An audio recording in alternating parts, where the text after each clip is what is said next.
Hello and welcome to the Room of Randomness. So, the Steel Wool era of FNAF has been quite a ride. After gaining quite a bit of praise with Help Wanted, then losing it all with Security Breach, then regaining a bit with both Ruin and Help Wanted 2, naturally their latest game, Secret of the Mimic, was one to keep an eye on. Would it be an improvement for the studio, or another glorious disaster mostly enjoyed for its speedrunning potential? Personally, I think this game was a huge step in the right direction. Set somewhere in the 70s. Admittedly, I don't think the game ever clarifies the time period. I think you're supposed to infer that based on the technology. You play as Arnold, a technician for Fazbear Entertainment being sent to Murray's Costume Manor to reprocess a schematic for a new animatronic that MCM owes them. Said new animatronic, simply referred to as the Mimic, has the ability to adjust and conform to any costume it wears. However, for reasons that become clearer over the game progresses, it is very violent. So it's up to Arnold to find the schematic and avoid the Mimic while stumbling into the story of why MCM went bankrupt and what happened to its CEO, Edwin Murray. I say stumbling because I don't think Arnold really cares about what happened here and just wants to get out alive. That is one point I will give against this game. Arnold, despite being very relatable as an overworked man who hates his job, isn't the best protagonist. He's only one step up from literally just being a self-insert for the player. I understand why he's after the schematics. Despite how much he hates Fazbear Entertainment, he still needs the job. But the only reason to discover more about the goings-on at MCM is because we, the players, want to know. Say what you will about Gregory and Security Breach, at least he was interested in the mysterious happenings at the Pizzaplex, as tacked on as that motivation was. Also, something that just personally bothers me is the fact that at the beginning of the game, it's established that Arnold has been working for the last 36 hours straight, and now has another 4 to 6 to go, depending on which ending you get. You would think that spending roughly 40 hours awake would affect Arnold in some way, but nope! No hallucinations, no collapsing from exhaustion, nothing. The only reason why it's here is to establish how much it sucks to work for Fazbear Entertainment. However, while I think Arnold's story is pretty weak, Edwin's is top-notch. As you find the various audio logs around the place and discover what happened to the business and, more importantly, Edwin and his family, the more intriguing things get. It's honestly a great, tragic story that isn't told by vague pixel art that you have to jump through hoops to find.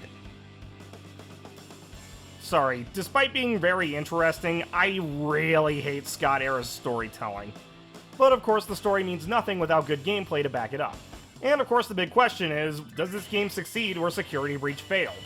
Well, yes actually.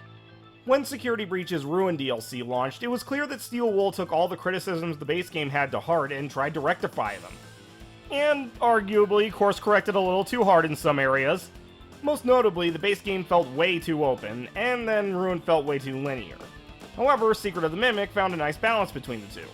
They obviously scaled back on the map, as reportedly the entirety of MCM can fit inside Roxy Raceway. I also feel that they made good strides in the story progression. In Security Breach, it was a lot of that classic open-world problem of having to run from objective to objective. But here, pretty much every area branches off from the main security office, being locked off by various security permissions. And every time you finish an objective, you're dropped back off at the office. This allows for fairly easy plot progression without having to do a whole lot of back and forth. However, unlike Ruin, you can still go back to all the different areas for finding collectibles and other secrets. Also, the game runs significantly better than Security Breach, at least on PS5. Usually when I play video games, I don't typically come across many glitches and bugs. Well, unless I'm streaming, apparently. The only reason why I tend to bring up how jank Security Breach is because even I managed to come across this stuff. Fortunately, Secret of the Mimic didn't have anywhere near as many problems, at least not for me. The only glitches I came across were one instance where I managed to close a door on the Mimic's face during a jump scare, causing a hard lock, and this weird instance where, for a brief period, the Mimic could not kill me, no matter how hard I tried. Reveal why. I am the Glitch Master General! I got it, and... Oh, hell yeah. Oh my god, it's the We take these. I am invincible! You're a loony. Steel Wool record this and You can't get me! You was invincible, earthquake, powerful, just like a tidal wave. This is amazing! Dear Lord.